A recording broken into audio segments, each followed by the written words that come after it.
ഏഴാം ക്ലാസ്സിലെ മൽഹാർ ഹിന്ദി പാഠപുസ്തകത്തിലെ രണ്ടാമത്തെ ചാപ്റ്ററായ തീൻ ബുദ്ധിമാൻ, അതായത് മൂന്ന് ബുദ്ധിമാന്മാർ എന്ന മനോഹരമായ ഒരു ഡിറ്റക്റ്റീവ് കഥയാണ് ഈ വീഡിയോയിലൂടെ പറഞ്ഞു തരുന്നത്. കഥ ഇപ്രകാരമാണ്. ഒരിക്കൽ ഒരു ദരിദ്രനായ മനുഷ്യന് 3 ആൺമക്കളുണ്ടായിരുന്നു. അവൻ പലപ്പോഴും മക്കളോട് പറയുമായിരുന്നു, എൻ്റെ മക്കളെ, നമ്മുടെ പക്കൽ രൂപയോ പണമോ സ്വർണമോ വെള്ളിയോ ഒന്നുമില്ല. അതിനാൽ നിങ്ങൾ മറ്റൊരു തരം സമ്പത്ത് സമ്പാദിക്കാൻ ശ്രമിക്കണം. ഓരോ വസ്തുവിനെയും സാഹചര്യത്തെയും പൂർണ്ണമായി മനസ്സിലാക്കുവാനും അറിയുവാനും ശ്രമിക്കുക. നിങ്ങളുടെ കണ്ണിൽപ്പെടാതെ ഒന്നും തന്നെ പോകരുത്. രൂപയ്ക്കും പണത്തിനും പകരം നിങ്ങൾക്ക് സൂക്ഷ്മമായ കാഴ്ചപ്പാടുണ്ടാകണം. സ്വർണത്തിനും വെള്ളിക്കും പകരം തീക്ഷ്ണമായ ബുദ്ധി ഉണ്ടാകണം. അത്തരം സമ്പത്ത് നേടിയാൽ നിങ്ങൾക്ക് ഒന്നിനും കുറവുണ്ടാകില്ല. മറ്റുള്ളവരെക്കാൾ നിങ്ങൾ ഒട്ടും പിന്നിലാവുകയുമില്ല. കാലം കടന്നുപോയി. കുറച്ചു നാളുകൾക്ക് ശേഷം പിതാവ് അന്തരിച്ചു. സഹോദരന്മാർ ഒത്തുചേർന്ന് സാഹചര്യം ചർച്ച ചെയ്തു. അവർ പറഞ്ഞു, നമുക്ക് ഇവിടെ ഒന്നും ചെയ്യാനില്ല. വരൂ, നമുക്ക് ലോകം ചുറ്റിക്കാണാം. ആവശ്യം വന്നാൽ നമുക്ക് ആട്ടിടയന്മാരായോ പാടത്തെ തൊഴിലാളികളായോ ജോലി ചെയ്യാം. നമ്മൾ എവിടെയാണെങ്കിലും പട്ടിണി കിടന്ന് മരിക്കില്ല. അവസാനം അവർ തയ്യാറായി യാത്ര തിരിച്ചു. അവർ വിജനമായ താഴ്വരകളും ഉയർന്ന മലനിരകളും താണ്ടി. ഇങ്ങനെ അവർ തുടർച്ചയായ 40 ദിവസം നടന്നു. അവരുടെ കൈവശമുണ്ടായിരുന്ന ഭക്ഷണവും വെള്ളവും തീർന്നുപോയിരുന്നു. അവർ തളർന്നു വിവശരായി. കാലുകളിൽ കുമിളകൾ വന്നു. എങ്കിലും റോഡ് അവസാനിക്കുന്നുണ്ടായിരുന്നില്ല. അവർ അല്പനേരം വിശ്രമിച്ചിട്ട് വീണ്ടും മുന്നോട്ട് നടന്നു. ഒടുവിൽ അവർക്ക് മുന്നിൽ മരങ്ങളും വീടുകളും കാണാൻ കഴിഞ്ഞു. അവർ ഒരു വലിയ നഗരത്തിനടുത്ത് എത്തിയിരുന്നു. 3 സഹോദരന്മാരും അതീവ സന്തോഷവാന്മാരായി വേഗത്തിൽ നടക്കാൻ തുടങ്ങി. നഗരത്തിന് തൊട്ടടുത്തെത്തിയപ്പോൾ മൂത്ത സഹോദരൻ പെട്ടെന്ന് നിന്നു. അവൻ നിലത്തേക്ക് നോക്കിയിട്ട് പറഞ്ഞു, കുറച്ചു മുൻപ് ഇവിടെ നിന്ന് ഒരു വലിയ ഒട്ടകം കടന്നുപോയിട്ടുണ്ട്. അവർ കുറച്ചുകൂടി മുന്നോട്ട് പോയപ്പോൾ രണ്ടാമത്തെ സഹോദരൻ നിന്നു.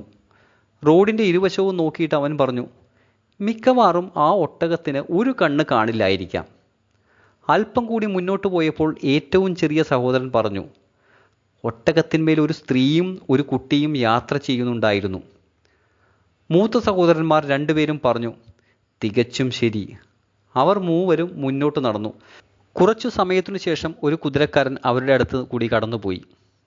മൂത്ത സഹോദരൻ അയാളെ നോക്കി ചോദിച്ചു, കുതിരക്കാരാ, നീ നഷ്ടപ്പെട്ട എന്തോ തിരയുകയാണല്ലേ?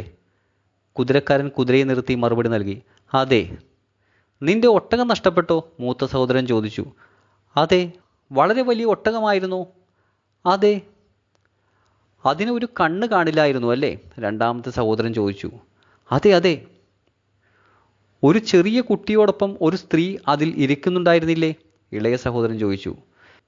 കുതിരക്കാരൻ 3 സഹോദരന്മാരെയും സംശയത്തോടെ നോക്കി.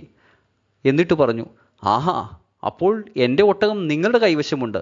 വേഗം പറയൂ, നിങ്ങൾ അതിന് എന്തു ചെയ്തു? ഞങ്ങൾ നിന്റെ ഒട്ടകത്തിൻ്റെ മുഖം പോലും കണ്ടിട്ടില്ല, സഹോദരന്മാർ മറുപടി നൽകി. എങ്കിൽ പിന്നെ അതിനെക്കുറിച്ചുള്ള ഈ വിവരങ്ങളെല്ലാം നിങ്ങൾ എങ്ങനെ മനസ്സിലാക്കി? കാരണം ഞങ്ങളുടെ കണ്ണുകളും ബുദ്ധിയും ഉപയോഗിക്കാൻ ഞങ്ങൾക്കറിയാം, സഹോദരന്മാർ മറുപടി പറഞ്ഞു. വേഗത്തിൽ ആ ദിശയിലേക്ക് നിന്റെ കുതിരയെ ഓടിച്ചു പോകൂ. അവിടെ നിനക്ക് നിന്റെ ഒട്ടകത്തെ കണ്ടെത്താൻ കഴിയും. ഇല്ല, ഒട്ടകത്തിൻ്റെ ഉടമ മറുപടി പറഞ്ഞു. ഞാൻ ആ വഴിക്ക് പോകില്ല. എൻ്റെ ഒട്ടകം നിങ്ങളുടെ കൈവശമുണ്ട്. നിങ്ങൾ തന്നെ അത് എനിക്ക് തിരികെ നൽകണം. ഞങ്ങൾ നിന്റെ ഒട്ടകത്തെ കണ്ടിട്ട് പോലുമില്ല, സഹോദരന്മാർ ആശങ്കയോടെ പറഞ്ഞു. എന്നാൽ കുതിരക്കാരൻ അവരുടെ ഒരു വാക്കും കേൾക്കാൻ തയ്യാറായിരുന്നില്ല. അവൻ തൻ്റെ വാളെടുത്ത് അന്തരീക്ഷത്തിൽ വീശിക്കൊണ്ട് 3 സഹോദരന്മാരോടും തനിക്ക് മുന്നിലായി നടക്കാൻ ആജ്ഞാപിച്ചു. ഈ രീതിയിൽ അവൻ അവരെ നേരെ തൻ്റെ രാജ്യത്തിൻ്റെ കൊട്ടാരത്തിലേക്ക് കൊണ്ടുപോയി. മൂവരെയും സുരക്ഷാ ഉദ്യോഗസ്ഥരെ ഏൽപ്പിച്ച ശേഷം അവൻ രാജാവിൻ്റെ അടുക്കൽ ചെന്നു. ഞാൻ എൻ്റെ ആട്ടിൻകൂട്ടവുമായി മലനിരകളിലേക്ക് പോവുകയായിരുന്നു. അവൻ പറഞ്ഞു, എൻ്റെ ഭാര്യയും ചെറിയ മകനും ഒരു വലിയ ഒട്ടകപ്പുറത്ത് എൻ്റെ പിന്നാലെ വരുന്നുണ്ടായിരുന്നു. ഏതോ കാരണത്താൽ അവരുടെ ഒട്ടകം പിന്നിലായി പോവുകയും അവർ വഴിതെറ്റുകയും ചെയ്തു. ഞാൻ അവരെ തിരഞ്ഞ് പോയപ്പോൾ വഴിയിൽ നടന്നു പോകുന്ന 3 പേരെ കണ്ടു.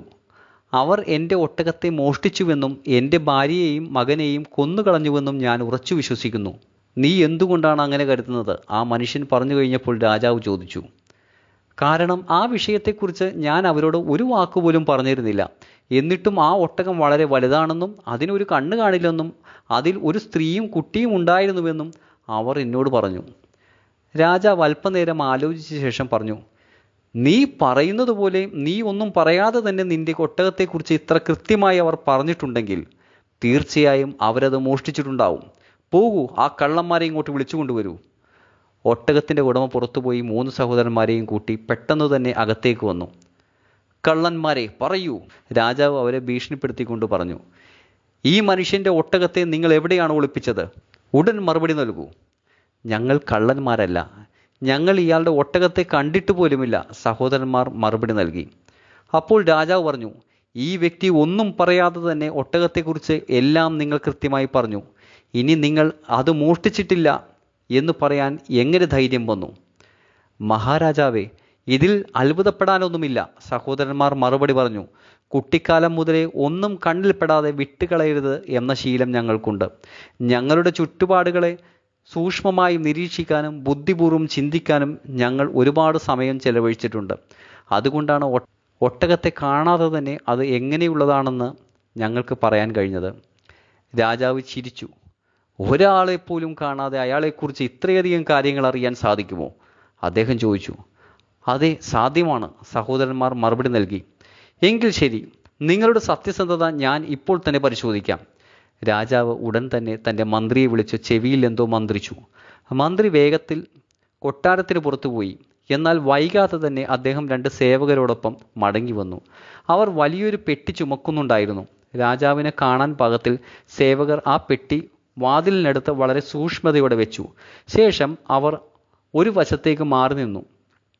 3 സഹോദരന്മാരും അകലെ മാറി നിന്ന് ഇതൊക്കെ നോക്കി നിൽക്കുന്നുണ്ടായിരുന്നു. ഈ പെട്ടി എവിടെ നിന്നാണ് കൊണ്ടുവന്നതെന്നും എങ്ങനെയാണ് കൊണ്ടുവന്നതെന്നും അത് വെച്ച രീതിയും അവർ ശ്രദ്ധയോടെ നിരീക്ഷിച്ചു.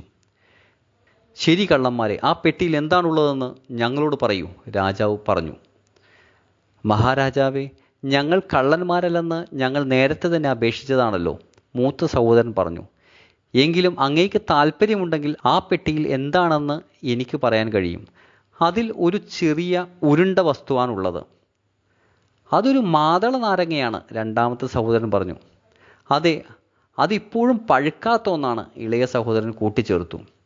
ഇത് കേട്ടപ്പോൾ രാജാവ് പെട്ടി അടുത്തേക്ക് കൊണ്ടുവരാൻ ഉത്തരവിട്ടു. സേവകർ ഉടൻ തന്നെ ആജ്ഞ അനുസരിച്ചു. രാജാവ് സേവകരോട് പെട്ടി തുറക്കാൻ ആവശ്യപ്പെട്ടു. പെട്ടി തുറന്നപ്പോൾ അദ്ദേഹം അതിനുള്ളിലേക്ക് നോക്കി. അതിലൊരു പച്ച മാതള നാരങ്ങ കണ്ടപ്പോൾ അദ്ദേഹത്തിൻ്റെ അത്ഭുതത്തിന് അതിരുകളില്ലായിരുന്നു. അത്ഭുതപരവശനായ രാജാവ് മാതള നാരങ്ങ പുറത്തെടുത്ത് അവിടെയുണ്ടായിരുന്ന എല്ലാവരെയും കാണിച്ചു. ശേഷം അദ്ദേഹം ഒട്ടകത്തിൻ്റെ ഉടമയോട് പറഞ്ഞു, ഇവർ കള്ളന്മാരല്ല എന്ന് ഇതോടെ വ്യക്തമായി കഴിഞ്ഞു. യഥാർത്ഥത്തിൽ ഇവർ അതീവ ബുദ്ധിശാലികളാണ്. നീ ഇവർ പറഞ്ഞ വഴിയിലൂടെ പോയി നിന്റെ ഒട്ടകത്തെ തിരയുക. രാജകൊട്ടാരത്തിൽ അപ്പോൾ സന്നിഹിതരായിരുന്ന എല്ലാവരും അമ്പരന്നുപോയി. എന്നാൽ എല്ലാവരെക്കാളും അത്ഭുതം തോന്നിയത് രാജാവിനായിരുന്നു. അദ്ദേഹം പലതരം രുചികരമായ ഭക്ഷണങ്ങൾ വരുത്തി സഹോദരന്മാരെ സൽക്കരിച്ചു. നിങ്ങൾ നിരപരാധികളാണ്, നിങ്ങൾക്ക് എവിടെ വേണമെങ്കിലും പോകാം. എന്നാൽ പോകുന്നതിന് മുമ്പ് ആ കാര്യങ്ങളെല്ലാം എനിക്ക് വിശദമായി പറഞ്ഞു തരണം. ആ മനുഷ്യൻ്റെ ഒട്ടകം നഷ്ടപ്പെട്ടുവെന്ന് നിങ്ങൾക്ക് എങ്ങനെ മനസ്സിലായി? ഒട്ടകം എങ്ങനെയുള്ളതാണെന്ന് നിങ്ങൾ എങ്ങനെ അറിഞ്ഞു? മൂത്ത സഹോദരൻ പറഞ്ഞു, മണ്ണിലെ കാൽപ്പാടുകളിൽ നിന്ന് ഒരു വലിയ ഒട്ടകം അവിടെ കൂടി പോയിട്ടുണ്ടെന്ന് എനിക്ക് മനസ്സിലായി. നമ്മുടെ അരികിലൂടെ പോയ കുതിരക്കാരൻ ചുറ്റും പരതുന്നത് കണ്ടപ്പോൾ തന്നെ അയാൾ എന്താണ് തിരയുന്നത് എന്ന് എനിക്ക് ബോധ്യമായി. വളരെ നന്നായി, രാജാവ് പറഞ്ഞു. ശരി, ഇനി പറയൂ, ആ ഒട്ടകത്തിന് ഒരു കണ്ണ് മാത്രമേ ഉള്ളൂ എന്ന് നിങ്ങളിൽ ആരാണ് പറഞ്ഞത്? അതിൻ്റെ അടയാളം റോഡിൽ ഉണ്ടാവില്ലല്ലോ. റോഡിൻ്റെ വലതുവശത്തെ പുല്ലുകൾ ഒട്ടകം തിന്നിരുന്നു. എന്നാൽ ഇടതുവശത്തെ പുല്ല് അതുപോലെ തന്നെ കിടപ്പുണ്ടായിരുന്നു. അതിൽ നിന്നാണ് ഞാൻ അത് ഊഹിച്ചത്, രണ്ടാമത്തെ സഹോദരൻ മറുപടി നൽകി. അത്യുത്തമം, രാജാവ് പറഞ്ഞു. ഒട്ടകപ്പുറത്ത് കുട്ടിയോടൊപ്പം ഒരു സ്ത്രീ ഉണ്ടായിരുന്നു എന്ന് നിങ്ങളിൽ ആരാണ് കണ്ടെത്തിയത്? ഞാൻ, ഏറ്റവും ഇളയ സഹോദരൻ മറുപടി പറഞ്ഞു. ഒരിടത്ത് ഒട്ടകം മുട്ടുകുത്തി ഇരുന്ന അടയാളം ഞാൻ കണ്ടു. അതിനടുത്ത് തന്നെ മണലിൽ ഒരു സ്ത്രീയുടെ ചെരുപ്പിൻ്റെ അടയാളങ്ങളും ഉണ്ടായിരുന്നു. ഒപ്പം ചെറിയ കാൽപ്പാടുകളും കണ്ടു. അതിൽ നിന്നാണ് ആ സ്ത്രീക്കൊപ്പം ഒരു കുട്ടിയുണ്ടെന്ന് എനിക്ക് മനസ്സിലായത്.